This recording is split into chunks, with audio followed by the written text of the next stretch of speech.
ठीक है, तब उसके अंदर यही होता है कि 7 अंधे लोग होते हैं और उनमें से एक अंधा बैठा-बैठा मतलब बाकी वालों से कहता है कि भाई तूने कभी जीवन में हाथी देखा है क्या? महसूस किया है हाथ लगा के? दूसरा कहता है नहीं।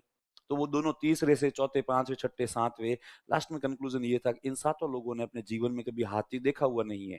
अंधों के लिए देखने का तात्पर्य होता है हाथ लगाकर चीज़ों को क्या करना? फ़ील करना और अंधे हमसे ज़्यादा बेहतर तरीके से फ़ील करते हैं।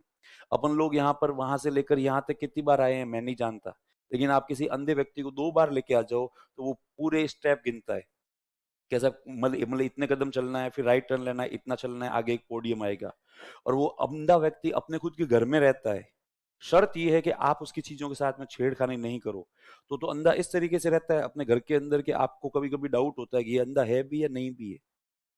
ठीक है? क्योंकि उसको सब पता होता है मेरी चीज़ कहाँ-कहाँ पर रखी हुई है। उसको न्यूज़ सुननी है, वो हाथों-हाथ जाएगा, रिमोट उठाएगा, ऑन करेगा, न्यूज़ सुनेगा, वापस टीवी बंद करेगा। उसको यदि फैन ऑन ऑन ऑफ कुछ भी करना है, उठेगा और सटीक हाथ जाएगा उसका वहीं पर। उसको वॉशरूम जाना है, फटाक से गेट तक पहुँचेगा, क्योंकि उसकी ये लाइफ़ का हिस्सा है। तो अंधे चीज़ों को ज़्यादा अच्छे से महसूस करते हैं। तो वो कहते हैं सातों अंधे अपने गुरु के पास जाते हैं और कहते हैं गुरु हाथी देखना है, गुरु उनका देखते हैं और 1-2 दिन में गुरुजी ने हाथी अरेंज किया और फिर सातों अंधों से कहा कि तुमसे 4 कदम की दूरी पर हाथी खड़ा है, जाओ और महसूस करो।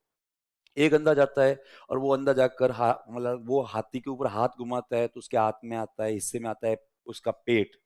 तो पेट के ऊपर हाथ घुमाकर अपने दिमाग में हाथी का एक परसेप्शन ठीक है ना जैसा बनाता है जो कि एक दीवार जैसा होता है और वो मन ही मन सोच लेता है अच्छा हाथी एक दीवार जैसा होता है पर चूंकि दीवार हार्ड होती है जबकि ये हाथी थोड़ा सॉफ्ट है थुलथुला टाइप का सा है स्किन टाइप का सा लग रहा है और वो अपना परसेप्शन बना के पीछे हट जाता है।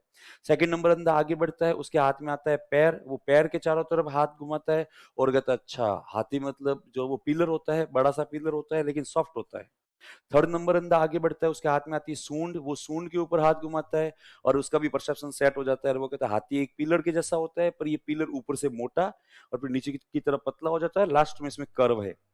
चौथा अंदर जाता है उसके हाथ में पैर आता है वो वापस सेम ओपिनियन बना के पीछे हटता है। पांचवे के हाथ में पूंछ आती है तो वो पूंछ के ऊपर हाथ घुमाकर सोचता है कि अच्छा हाथी एक मोटी सी रस्सी होती है उसके जैसा होता है पर उसके ऊपर रोए निकले हुए होते हैं। छठा अंधा जो आगे बढ़ता है उसके हाथ में कान आता है तो हाथी कान के ऊपर हाथ घुमाता है और फिर उसको यूं यूं करता है और कहता है अरे यार हाथी बिल्कुल पंखी जैसी होती है जब अपने को गर्मी लगती है तो अपन पंखी से हवा खाते हैं तो हाथी बिल्कुल ही क्या है पंखी जैसा है और वो उसको एक दो बार घुमा के हवा भी खाता है अच्छा अच्छा फील करता है और फिर वापस आ जाता है पीछे। सबसे लास्ट में सातवां बढ़ता है सातवां आगे बढ़ता है उसके हाथ में आ जाता है हाथी दांत।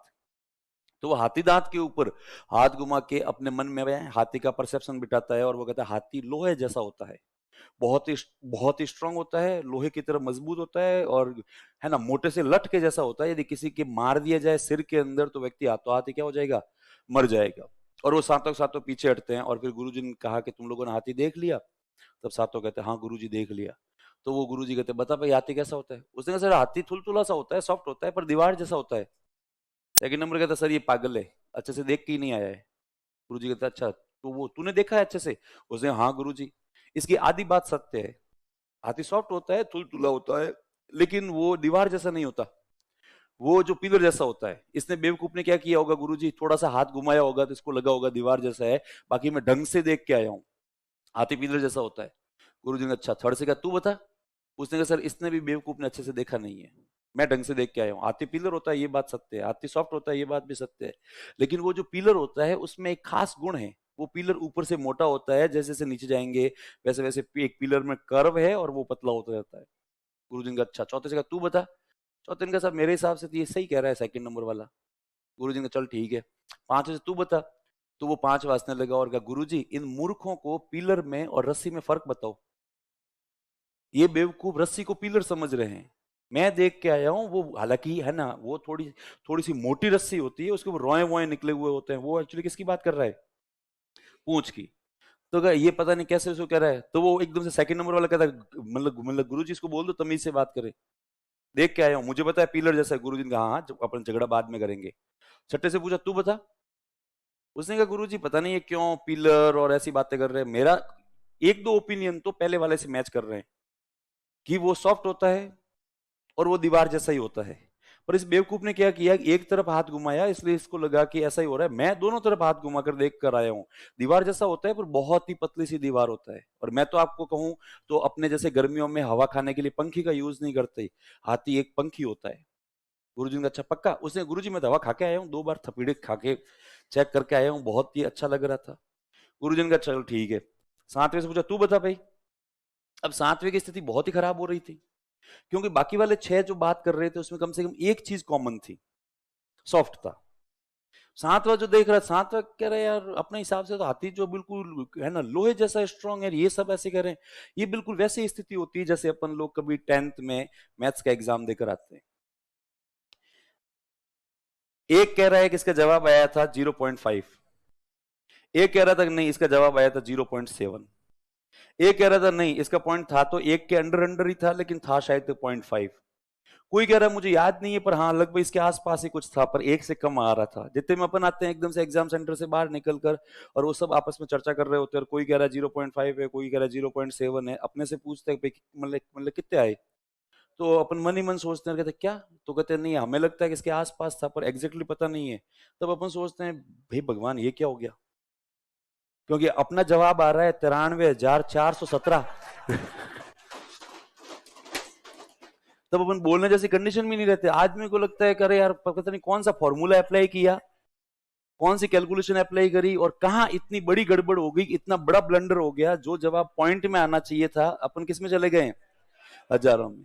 तो फिर वो आदमी अपनी बेइज्जती सबके सामने करवाएगा नहीं, वो कहेगा मुझे यार याद तो नहीं है पर मेरे हिसाब से 0.7 ही था शायद तक।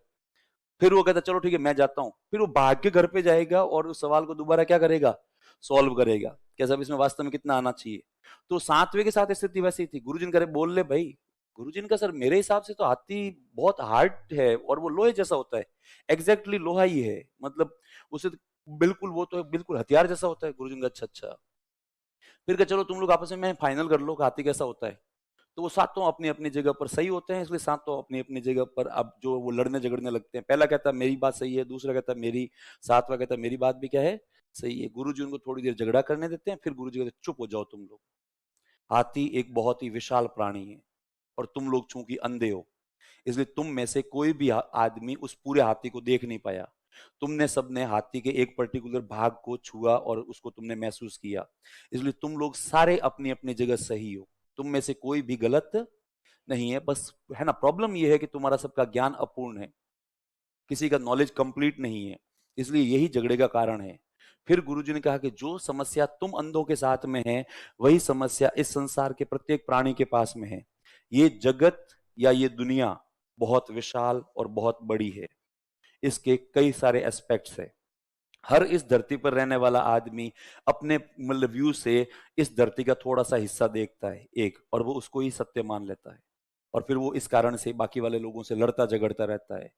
जिसका जन्म हिंदू में हो गया वो कह रहा है हिंदू धर्म अच्छा है, जिसका जन्म इस्लाम में हो गया वो कह रहा है इस्लाम धर्म अच्छा है, जिसका जन्म ईसाई धर्म में हो गया वो कह रहा है ईसाई धर्म अच्छा है, जिसका धर्म जन्म जिस जाति में हो गया वो कह रहा है वही वाली जाति अच्छी है, जिसका जन्म जिस क्षेत्र में हो गया वो कह रहा है वही वाला क्षेत्र क्या है, अच्छा है। एक्चुअली प्रॉब्लम ये है कि आप इस मतलब है ना विशाल हाथीनुमा जगत को पूरा देख नहीं पा रहे हो, इसको अपन समझ नहीं पा रहे हैं, इसलिए अपन लोगों की सबकी समस्याएं ये अपन लोग सब अपनी अपनी जगह पर बिल्कुल 100% सही है, लेकिन प्रॉब्लम यह है कि हमारा नॉलेज क्या है, इनकम्प्लीट है, हमारा नॉलेज जो पूर्ण नहीं है।